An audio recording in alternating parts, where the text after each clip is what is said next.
Think you know what way it's going to go? Make your bet at Sports Interaction. Whatever your sport, Sports Interaction has you covered pregame, live betting on all major sports, and prop bets. Want to bet? Head to sportsinteraction.com/SDPN. 19 and over, please play responsibly.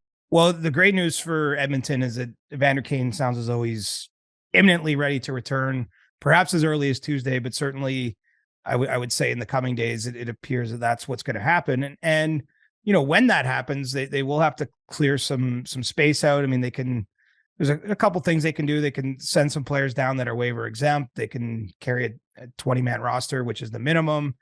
But, you know, I think one of the other things that they've been exploring is seeing if there is somewhere that Jesse Puljujarvi might be a fit for another team. And, you know, I'm not sure how much traction they've made there. Unfortunately, it's been a really difficult year for Puljujarvi. You'll recall he made some candid comments to a reporter back home in Finland about his struggles to create offense.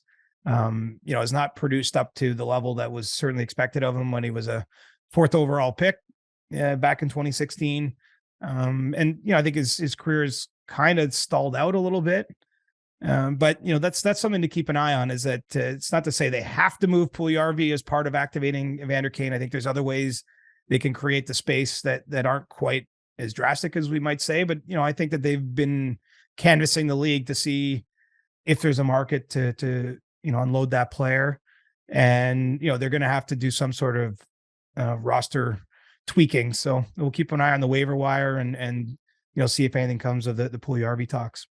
But generally, even beyond Evander Kane and trying to bring him back into the fold, shouldn't the Edmonton Oilers be in a position where they should be doing something ahead of the deadline, considering the fact that they're fighting for a playoff spot with Calgary, considering the fact they have the 2 best players in the league, and they should be doing everything they can to maximize their cup chances? Like, we kind of talked about this the same way last year with goaltending, and they ended up getting Evander Kane, and it actually ended up working out for them. But how do you see it with Ken Holland and the Oilers and what they should be doing ahead of the deadline?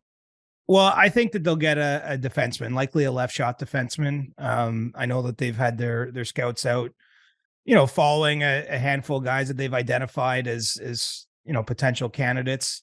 You know, that feels like a move that happens much closer to the deadline for the cap ramifications, because largely those players that I'm referencing, there's other teams that are going to be interested in as well. And so if you're selling one of them, you might be waiting to see the market more fully form before you're making a trade. But, you know, I think that they will try to improve a little bit defensively. Obviously, one player, you know, alone won't do that, but I think they're going to do what they can. And look, they have the same problem I could say of a lot of teams with high ambitions, is they don't have the ability to do a whole lot when it comes to drastic roster changes. You know, I think adding Evander Kane back will, you know, let's give him some time. He had a significant injury, if you recall. He had his wrist stepped on in a game in Tampa, and so, you know, might take him some time to get his hands back, so to speak, and feel comfortable handling the puck to the degree he normally does. But it's still a big addition getting him back after a couple months on the sidelines. And I don't see them making any home run acquisitions beyond that, but, you know, we'll see what they do. I think they would consider some players that aren't just rentals when they make a deal ultimately for a defenseman. So that, you know, might bring in, I mean, it's a name that's been linked to them so much, but, you know, Jacob Chikrin, I think, makes some sense for the Oilers. I don't know that they have, you know, complete on their end. I'm not sure everyone with a stake in that decision sees it the same way. And obviously you're talking about a pretty high acquisition cost there, but yeah, the Oilers they're going to, I would say confidently they're going to make a trade. They can't make 3 or 4 or anything like that. I mean, I don't see anything that drastic on the horizon for them. And if anything, I think they're going to lean in maybe a little bit to the fact that they tend to win games 5-4.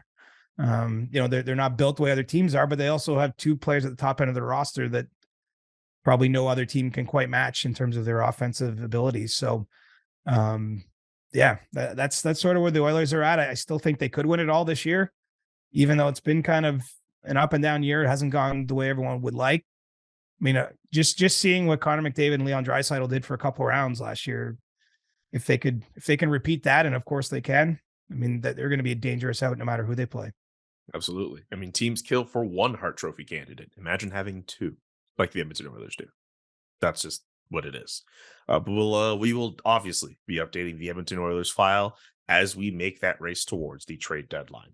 One more thing before we get to Ask CJ, we should mention the unfortunate passing of Gino Ojic, the longtime NHL enforcer. Played in Vancouver for a number of seasons, played with the Islanders, played with the Flyers, spent the tail end of his career with the Montreal Canadiens in his hometown. Unfortunately, passing away on Sunday due to a heart attack at the age of 52. Any thoughts on Gino? Yeah, I mean, I remember him a lot from when I was a kid. Was a big personality player. Rode sort of shotgun with Pavel Bure. Always seemed like an unlikely couple, so to speak, but two good buddies. Back when Pavel Bure, for a time, even for a kid growing up in the East, and was the most exciting player in the league for a couple of years in Vancouver.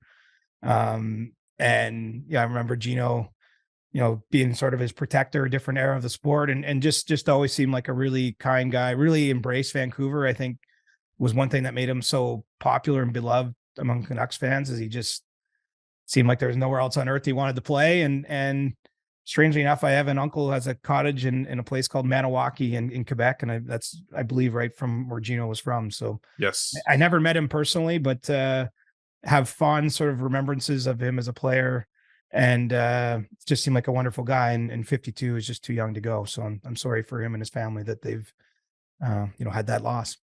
absolutely. I echo those sentiments as well. May he rest in peace. Okay, we will now move on to some questions for Ask CJ, as we normally do on the Monday edition of the show. We take in questions off of Twitter.